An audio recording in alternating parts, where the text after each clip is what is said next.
Hello and good day to you, it's Andy here.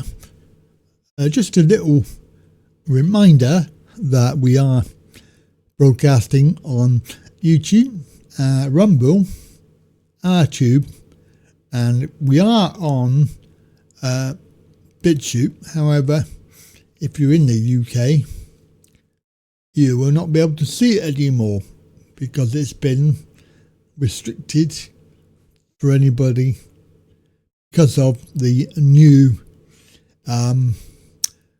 free speech and cyber sort of abuse legislation that they have introduced. That means that any platform has to censor, and BitChute have decided not to do that, so they are going to just cut off the UK, and we're not going to see BitChute anymore. So I have had a look, and unfortunately it's very difficult for me to update my channel, so I'm not going to.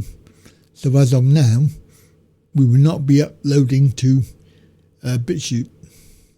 However, we are on Odyssey, we are on YouTube and Rumble, and we are on YouTube as well. So if you haven't already gone over there and had a look, please do that and click the follow button. Today's story, we have quite a shocking one. We have a list of names. These are MPs who have already announced that they will not support the proposed benefit changes. There's only 42 of them. Basically, that, in my opinion, being around about 10% roughly, because Labour have 400 MPs at the moment. I suspect it's not going to be anything quite beneficial at all. I suspect that these 42 are self-sacrificing, because we know what happened last time when somebody went against the vote. I can't remember what it was for now, but they had the whip taken away, which basically means they're not an MP anymore. They're expelled. That's how I think it works in my head. You can probably tell me differently if you can, but as far as I know, they're not interested. And certainly Starmy Face, the commie, the Weft puppet. In fact, there was another story which says that Charlie Boy, King Charles, is not very happy with Starmy because of what he's been doing. He came out publicly and said that he obviously disapproves of Starmy's actions. Well, how do we all feel about this now that King Charles has finally stepped in and basically warned Keir Starmer that he is on extremely thin ice, and excuse the pun there, and there's ice and frost everywhere today. So what does this mean? Could be a start that he will step down, simple as that. He will resign, he'll have to. King Charles has now warned him that he's doing a shit job, and that action needs to be done, and the country needs to be fixed, and the people need to be listened to and looked after, rather than every other fucking country around the globe. So, are you pleased that this has now actually finally happened? We thought it probably wouldn't happen, but it has. So, fingers crossed for the next steps of, what we all need. We need something to happen, and we need something to happen now, and the change. I don't know how true that is because I haven't actually seen the story. But if it's true, bear in mind that the King is also part of the WEF agent thing. So influenced by the outside body. Oh, talking of WEF, the World Economic Forum, we have a lot of news about that too, which is very, very interesting. It seems like all of these unelected organisations, all of the people in charge are all doing a runner, just like rats. They see the sinking ship coming and ready to be torpedoed, and they're jumping overboard and going to hope that they escape. For example, Mr. Bill Gates, you know him? He's now claiming, or somebody's now claiming, that he is Asperger's. And my immediate reaction was that he's claiming to be Asperger's disability, because then people will go, he couldn't help himself, he's got a disability. Yeah, as if that would excuse everything that he's done in the world.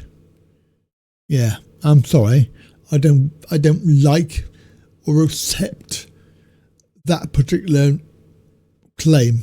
I'm sorry, but he's evil and he should be taken to task, i.e. put in prison. It's not just things that he said that he will do, things that he has done, in particular things like against children in Africa, mostly Africa because they can't fight back. Also the fact that he's been buying up all of the land, other things that he's been involved with, including the WEF. And he was a frequent visitor to that island. You remember that one? No more about that, is there? Anyway, the 42 brave souls, we'll give you a little list of those. Yeah, there's a lot of people, able people out there who are seeing exactly what's going on. And it's becoming more and more in the mainstream as well.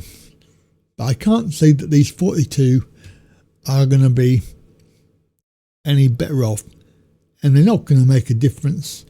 I mean, even if they are allowed to vote against the decisions, it's not going to do anything anyway. Less than 10%. Even if he does kick out the 42, it's still got over 360 left, and that is a big majority. So that is the story, and of course the whole thing, I found it very interesting. I was watching Netflix. Anyway, so here we are. So here is the trailer. The series obviously created by Russell T Davies. It's about a family in Manchester mainly, and the trials and tribulations. But everything in it, you can see the children there growing up, 2024, all the way up to the end of the series, which is 2032, I think. It's got everybody in it. So gay, disabled, immigrants, it's got drone deliveries, it's got AI, it's got various, she's turned into a dictator, voting, proving that voting is a waste of time. We've got, this is being sent to a camp. He escapes and goes on a boat. So you've got immigration, you've got the blowing up of a camp, which did not exist, and we know about these. We've got multicultural family, and in my opinion, it's brilliant. It's a brilliant little mini-series. It does draw parallels because it's got everything in it that's happening at the moment as well. The only thing it hasn't got is COVID. But it does have, at the end, it does have monkeypox. How does he know what things will happen?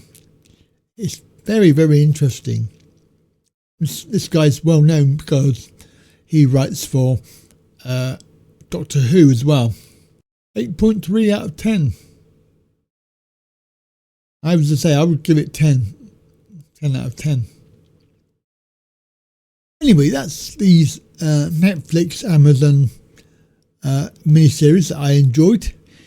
And it was very interesting putting the parallels to life at the moment. I mean, it probably didn't have chemtrails in it, although it might have done, I can't remember. But things like that, food shortages, yeah, just brilliant. Right, that's it from me today. Have a very good day, and I'll catch you later. Bye for now.